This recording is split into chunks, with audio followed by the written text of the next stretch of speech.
À quoi ça pense un ultra riche qui marche dans la rue? Tu sais, ces personnes que tout le monde critique parce qu'ils ne payent soi-disant aucun impôt. Est-ce que tu crois qu'en marchant, ils observent les personnes tout autour d'eux et ils se disent qu'en fait tous ces gens payent plus d'impôts sur un an qu'eux-mêmes n'en payeront jamais toute leur vie durant? Est-ce que finalement, il n'y a que l'argent qui ouvre les portes des paradis fiscaux? Ou est-ce qu'il y a un petit groupe de gens qui conservent une connaissance secrète qui leur permette d'accéder à une fiscalité favorable, là où nous tous, dans l'ignorance, nous sommes condamnés à payer durant toute notre vie? En réalité, je fais cette vidéo parce que je crois que tout ça, ça omet de te préciser qu'il n'existe pas de montage sans conséquences. Tu n'obtiens pas de résultats sans qu'il n'y ait des conséquences. Et oui, tu peux drastiquement réduire ta fiscalité, mais tu vas forcément avoir une contrepartie. Et la seule vraie question qui nous intéresse en fait, c'est est-ce que ces montages sont à notre portée ou est-ce qu'ils sont hors de portée?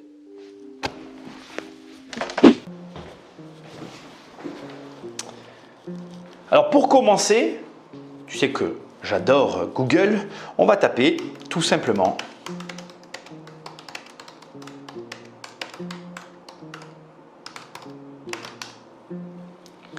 comment ne pas payer d'impôts légalement. Et alors regarde, quel est le seuil de revenu à ne pas dépasser pour ne pas payer d'impôts? Si vous touchez moins de 15 341 € par an en tant que personne seule, vous n'aurez pas à payer d'impôts en 2023. Je suis totalement transparent avec toi. Ce n'est pas exactement ce que je cherchais en fait. J'aurais voulu trouver autre chose. J'aurais voulu trouver, attends, je regarde. Voilà, bon, un conseil un peu plus technique, dirais-je, mais on ne va pas se frapper un guide fiscal maintenant. Du coup, ça m'arrange un peu. On va partir d'un chiffre un petit peu farfelu, parce que de toi à moi, tu n'as peut-être pas toi non plus envie de payer d'impôts, mais tu n'as pas non plus envie de gagner 15 341 € par an. Tu as envie, comme je viens de te démontrer, d'avoir une super fortune avec de super revenus et pas d'impôts. Sauf que regarde, ça va être intéressant, comme ça tu vas comprendre le mécanisme. On va prendre ces 15 341 € et on va voir comment, avec cette base, on arrive à ne pas payer d'impôts. On va donc garder ce chiffre de 15 341 € et on va en faire une équation pour trouver le résultat qui nous intéresse. Mais avant, j'ai quelques petites précisions à te donner. Premièrement, ce chiffre tend à être modifié d'une année sur l'autre. Peut-être que tu regarderas cette vidéo dans X années et que l'État aura décidé de rehausser ou de rabaisser ou de supprimer ce seuil. Parce qu'il s'agit de ça, c'est un seuil qui bouge et donc ce chiffre tend à évoluer en fonction des années.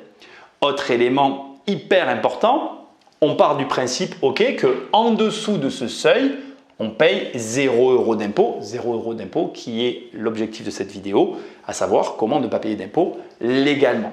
Troisième élément hyper important qui est tout le sujet, si tu gagnes 15 340 €, tu ne payes pas d'impôt. Si tu gagnes 13 340,99 €, c'est fait exprès, mais tu ne payes toujours pas d'impôt. C'est le système des seuils. On tire un trait quelque part, c'est juste, c'est pas juste. Encore une fois, et c'est la dernière fois que je le dirai, c'est peut-être la première d'ailleurs que je le dis. Bon, des fois, il m'arrive de dire cette phrase. C'est pas ma faute, c'est pas moi qui fais les règles. Si tu joues selon les règles, tu ne peux pas venir reprocher à quelqu'un de respecter les règles. Même quand c'est un petit peu grossier, visible comme le nez au milieu du visage, quoi. Le mec qui se rémunère à 15 340,99 €, c'est de la provocation. Bref, maintenant, on tire notre équation. Comme je te l'ai dit, tu ne veux pas 15 341 €, 15 340 € pour vivre tous les mois. Toi, tu veux 60 000 €. Bon, je mets cet exemple sur 60, mais tu mets le montant que tu veux. Okay? Et comme c'est une équation, comment faire ça plus x? Donc x étant bien évidemment une équation complexe que l'on va essayer de faire. Alors, c'est une équation complexe, tu vas comprendre. On va remplir cette ligne. Voilà, là, tu as une ligne qui peut être composée de plusieurs lignes. Mais comment faire pour arriver à ce résultat finalement? Puisque si ta déclaration est de 15 341 € et que tu arrives à vivre pour une valeur de 60 000 € alors que tu ne déclares officiellement, légalement, que 15 340,99 €, bien dans ces cas-là, ne paye pas d'impôt. Ok? On va tirer un trait et on va commencer par le premier point. Très très important. Premier point. Regarde, écoute bien.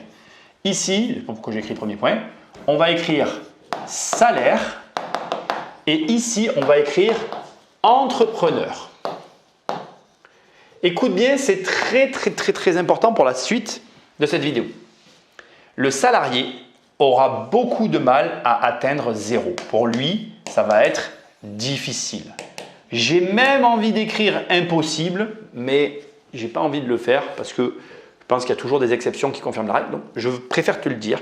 Atteindre 0 € d'impôt pour le salarié, c'est très difficile. Alors que pour l'entrepreneur, c'est tout à fait possible. Voilà. Alors pourquoi? À ce stade, tu vas me dire, ben oui, c'est bien gentil, mais est-ce que tu pourrais accessoirement m'expliquer? La raison, elle est extrêmement simple. Le salarié ne maîtrise pas son environnement financier et salarial et de travail, là où l'entrepreneur le maîtrise. Mais, et c'est toujours important pour moi de le préciser, tu peux faire partie de ces salariés qui stratégiquement vont faire des choix qui vont lui permettre d'optimiser son environnement. Je vais te donner un exemple très simple, d'accord? Toi, tu vas bien comprendre. Moi, j'aime la simplicité. On peut me le reprocher parfois que je suis trop simple, mais moi, je suis sûr que tu comprends. Le salarié ne peut pas décider d'avoir une voiture de fonction, alors que l'entrepreneur, oui. Et déjà, regarde, c'est intéressant, on a le début de réponse de notre équation sur cette ligne.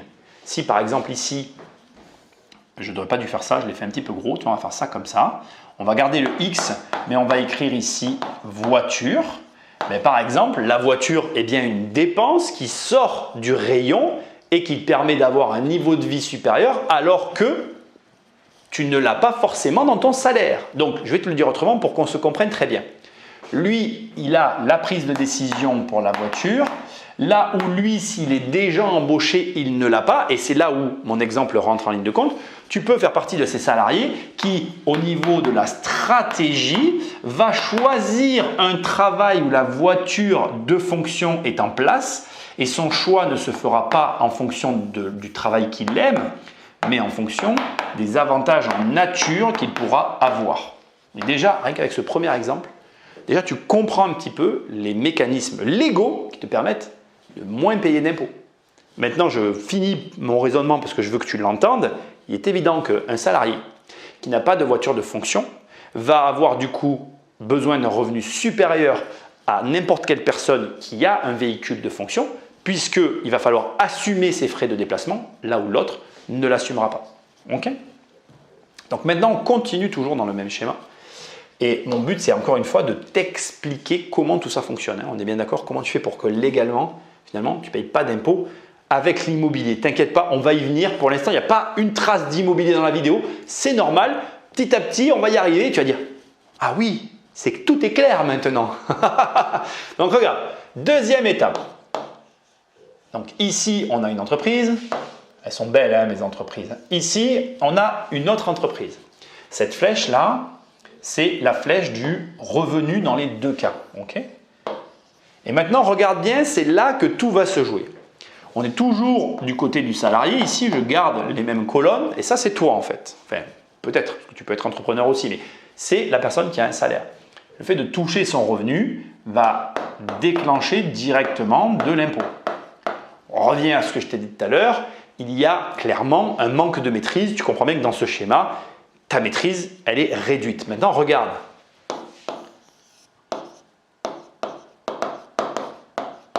Et là, on va faire ça. Et là, maintenant, on va mettre la personne. Et on est dans la même situation. Donc là, on va faire ça. On va mettre ou pas. Pourquoi ? C'est évident. Quelle est la différence entre ces deux colonnes ? Ouais, t'es perspicace. Regarde, on revient là et petit à petit, on commence à la compléter, notre équation. Maintenant, j'ai un élément très important à te dire. Non, parce qu'elle n'est pas terminée. Attends, tu m'as pris pour qui ? J'ai un élément très important à te dire. Et c'est important pour moi parce que on est dans un monde aujourd'hui où on dénigre un peu ce côté-là. Et moi, ça me dérange. Je ne suis pas comme ça. tu peux malgré tout faire ça. Il n'y a rien qui t'empêche de le faire. Alors oui, c'est ce que je te disais tout à l'heure. C'est pour ça que j'ai commencé par ça d'ailleurs. Enfin, j'ai commencé. Ça a été mon deuxième point. C'est-à-dire qu'effectivement, tu n'atteindras jamais ce niveau-là. Parce qu'en fait, tu as ici, par essence, d'ailleurs j'aurais dû mettre salaire. Ici, tu as un salaire, ce qui te donne, donc je ne vais pas le répéter, mais une moins bonne maîtrise de ton environnement, là où il y a une meilleure maîtrise, mais ça ne pose aucun problème. Tu vas quand même réussir à optimiser. Tu n'arriveras pas à 0, mais tu arriveras à un bon niveau. Est-ce que ce n'est pas suffisant? Je te pose la question. Donc là, on est allé vraiment par étapes, on a compris les bases et maintenant on va rentrer dans des éléments plus complexes et on va finir par arriver à l'immobilier. Ne t'inquiète pas, c'est toujours dans ma ligne de mire. Ici, on va écrire les croyances et ici, on va écrire le réel. Et j'espère vraiment te faire réfléchir parce que c'est un peu aussi mon objectif dans cette vidéo. Donc là, on inverse le schéma. Ok. On va mettre ça là comme ça parce que ce ne sera pas les mêmes choses, tu vas voir. On inverse le schéma et tu vas comprendre. Et on va glisser tout de suite sur une étape supérieure, même si sur le coup, ça va te paraître compliqué. Mais t'inquiète pas, on va pouvoir en parler. Donc, je n'aurais pas dû faire ça. Voilà. Et on va mettre ici société. Et on va maintenant faire écho à l'introduction de cette vidéo où je te parle d'un ultra riche qui marche dans la rue, qui a un montage financier, tu as déjà entendu ces termes, et qui ne paye du coup aucun impôt et qui peut-être jubile intérieurement en voyant les gueux comme nous qui payons et peut-être que nous payons pour ceux qui ne payent pas ou peut-être pas. Et tu vas comprendre que ce n'est pas du tout comme ça que ça marche. Voilà, de mon point de vue, mais tu vas voir. En fait, écoute bien, c'est très important. Les gens qui ne payent pas d'impôts, ils font des choix en réalité. Et comme je l'ai sous-entendu, en fait, tu n'as pas de résultat sans contrepartie. Ta société, elle a fait un résultat exceptionnel. Si tu prends cet argent, tu vas être fiscalisé. Donc, ce que tu vas faire, c'est que tu vas l'argent le faire remonter et puis réinvestir pour faire une autre société. Et là, va rentrer en ligne de compte l'immobilier. Mais on va en reparler. Pour l'instant, je l'écris pour que tu l'aies en tête puisqu'on va forcément en parler. Mais ce n'est pas pour l'instant le cœur du sujet. Donc, l'argent vient là, ils font une autre société, l'année d'après, ils recommencent, ils refont une autre société, etc. Finalement, j'aurais peut-être pas dû le faire là, on va le mettre ici, regarde, on va faire ça comme ça, on va faire ça, ça, ça, et on va faire ça. L'argent reste dans la société, et lui, il l'a pas. Alors, ça va faire écho à ce que me dit des fois mon comptable quand il me dit « Ah oui, mais ça, ne vous inquiétez pas, vous ne le payez pas, on va le déduire. » C'est quelque chose qui m'énerve profondément parce que c'est la même chose que là. Que je le déduise ou pas, ça revient au même puisque l'argent, je ne l'ai pas. Alors, ce n'est pas vrai, ça ne revient pas au même. Si un comptable là qui m'entend dire ça, il va s'énerver puisqu'en fait, je ne paye pas d'impôt du coup dessus, mais je n'ai quand même pas l'argent. Que tu déduises l'argent ou là, que tu le réinvestisses et que du coup, tu viennes et que tu dises après « J'ai pas de fiscalité », oui, tu n'as pas de fiscalité, mais tu n'as pas l'argent non plus. Donc en fait, il n'y a pas de sujet. Et en réalité, très souvent, quand la plupart des gens te disent « Oui, non, mais vous ne payerez pas de fiscalité, on va faire un montage, ne vous inquiétez pas. » Mais c'est ça dont on te parle. Donc tu n'as pas l'argent. Prenons le réel, la réalité que tu as. En fait, je vais te le dire, je voulais garder le suspense jusqu'à la fin, mais j'y arrive pas. Des fois, je suis un enfant. Ce que tu crois être le réel, en fait, c'est un fantasme. Et ce que tu crois être ce en quoi tu crois, ce qui paraît être un fantasme, mais c'est en fait le réel. Regarde, toi, dans ta tête, c'est quoi? Tu gagnes 2 000 € par mois, tu aimerais avoir 10 000 € par mois parce que ta vie serait meilleure, mais en réalité, les gens qui sont de ce côté-là ne font jamais ça. Parce que si tu prends 10 000 € par mois, en fait, tu coûtes 20 000 € à ta boîte. Si tu coûtes 20 000 € à ta boîte, en fait, tu as 120 000 € de charges par an à payer. Et comme dans ton début d'année, tu n'as jamais ton argent, tu vas créer des frais fixes que tu vas devoir assumer. Ce qui me fait le pont parfait avec ce que je te disais là, c'est quoi? C'est qu'en fait, regarde, on va faire ça comme ça, on va faire ça comme ça, parce que j'ai fini avec cet exemple et on va un peu agrandir ici. Les gens te disent donc ce que je te disais tout à l'heure. Ouais, on va faire un montage. T'inquiète pas, tu ne payeras pas, tu verras, ça va être nickel. L'argent va rester dans la boîte, donc déjà tu ne l'auras pas. Et surtout, on va faire un montage. Donc prenons un cas très simple. Imaginons que tu payes 36 000 € d'impôts. Je sais, c'est flou, ça veut tout dire et rien dire, mais c'est volontaire. Le but, c'est juste de te faire passer un message pour que tu comprennes ces histoires de fiscalité. Tu payes 36 000 € d'impôts, de charges sur ta société, peu importe comment, on s'en fout du sujet, tu vas comprendre. On va te faire un montage pour te dire, tu ne vas plus payer ces 36 000 €. C'est ça qu'on te promet et les gens y croient. Et le malheur, c'est quoi? C'est que ce qu'on ne te dit pas, c'est que ce genre de montage, ça coûte aussi de l'argent à l'avoir. C'est-à-dire que tu as des frais de fonctionnement à l'année, c'est-à-dire que ton montage te coûte de l'argent. Par exemple, quand tu as une holding, ce qu'on ne te dit jamais, c'est que tu as toujours ton comptable, mais maintenant tu dois avoir un commissaire au compte, c'est des frais en plus. Donc regarde, imaginons que tu payais 36 000 euros, mais que ton montage te coûte 30 000 euros. Alors il y en a certains derrière là qui vont me dire « Ah mais Nicolas, tu gagnes 6 000 euros !» Moi mon comptable il me dirait ça, « Mais c'est déjà très bien, tu gagnes 6 000 euros !» Attends, écoute bien. Déjà, premièrement, comme tu as un montage, ça se complexifie. Donc déjà, il y a de la complexité qui s'ajoute. J'ai oublié le L. C'est pas beau, d'accord, je suis d'accord avec toi. Je le refais, t'inquiète pas. Voilà. Ça devient complexe. Déjà, naturellement, c'est plus complexe. C'est normal. Tu rajoutes de la complexité, tu vas créer des sociétés, réinvestir, complexité. Ça veut dire aussi plus d'administratif. Ben oui, administratif, et ça aussi, ça est égal à un coût. Mais oui, un coût qui sera soit en temps, parce que tu vas y passer plus de temps, soit en argent. Quand c'est pas les deux. Voilà. Donc déjà, là tu te rends compte en fait, ah oui, paye pas d'impôt. Oui, enfin bon, ça se calcule quand même. Alors d'autres vont me dire, ah ouais mais c'est pas toi qui le fais. Bon, moi je peux t'en parler. Nous on a quelqu'un qui fait que les papiers. Valeur ajoutée pour l'entreprise, 0. Valeur à la vente, c'est-à-dire qu'est-ce qu'elle me rapporte, parce qu'un chef d'entreprise raisonne comme ça. Qu'est-ce qu'elle me rapporte? 0. Elle fait des papiers. Ça ne rapporte rien de faire des papiers. Donc si tu veux, complexité, du temps, que de toute façon tu passeras, parce que ces personnes qui font ton administratif, elles viennent te poser des questions. Elles sont là, et c'est normal, elles vérifient avec toi. Le temps, tu le passeras, même s'il est amoindri, parce que tu arrives à déléguer à ce niveau-là, il est là. Donc arriver et dire... Et croire, parce que c'est ça mon problème, c'est croire que ce système-là te permet de ne pas payer d'impôts. Oui, mais à quel prix? On n'a pas fini. Rentre en jeu maintenant la dette. On approche de l'immobilier. Je te rassure, on n'y est pas encore.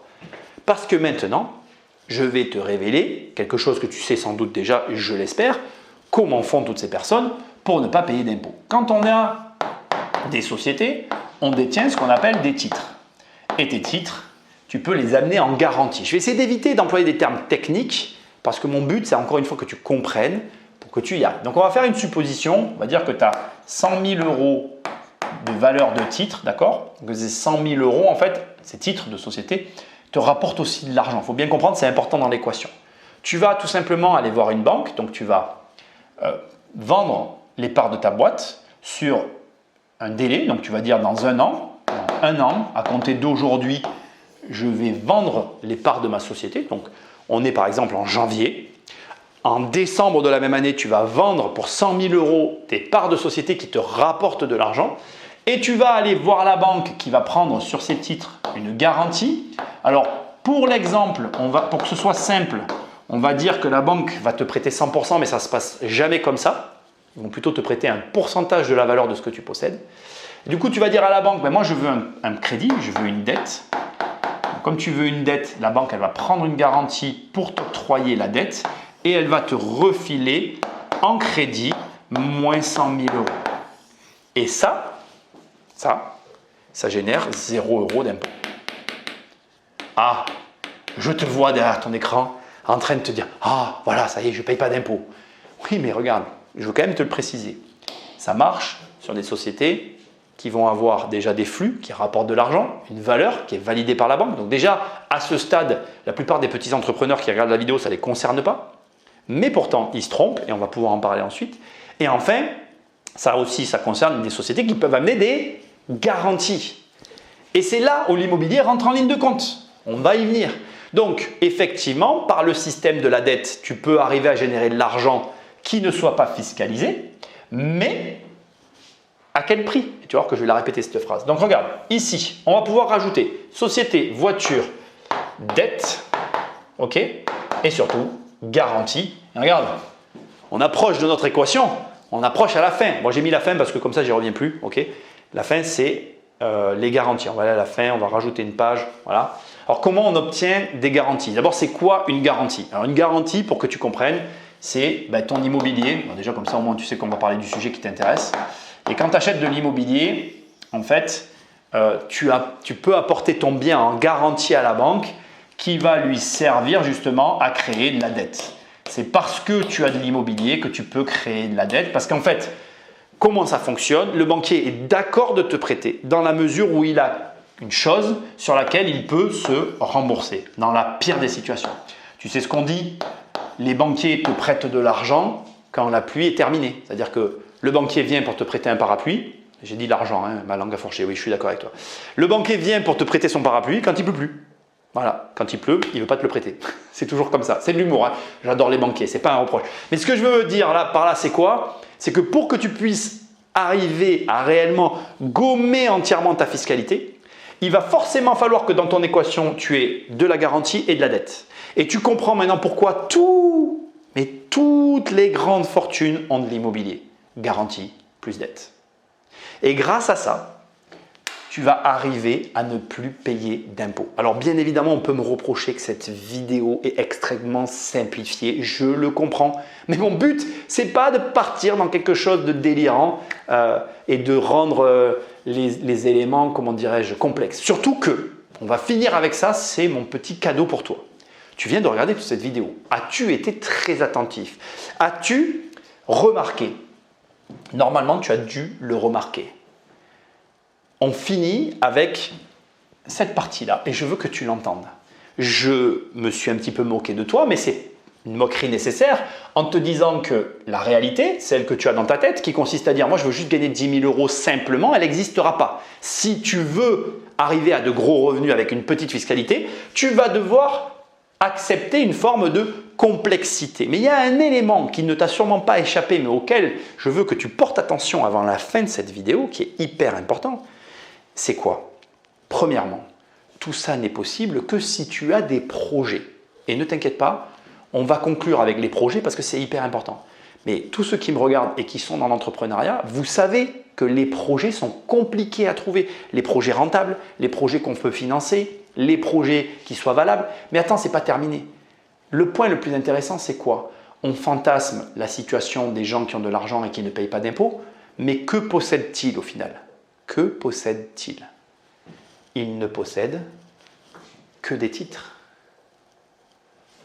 Ils ne possèdent que des titres. Donc, il est possible, effectivement, légalement, de ne pas avoir de fiscalité, mais à quel prix?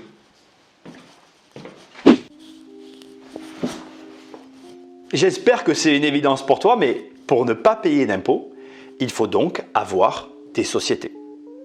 Et en plus de ça, il faut être capable de gérer des situations complexes parce que j'ai envie de dire, l'un ne va pas sans l'autre. Et comme si ça ne suffisait pas, il faut vouloir mener des projets, mais aussi avoir des projets. Et c'est là que le bât blesse.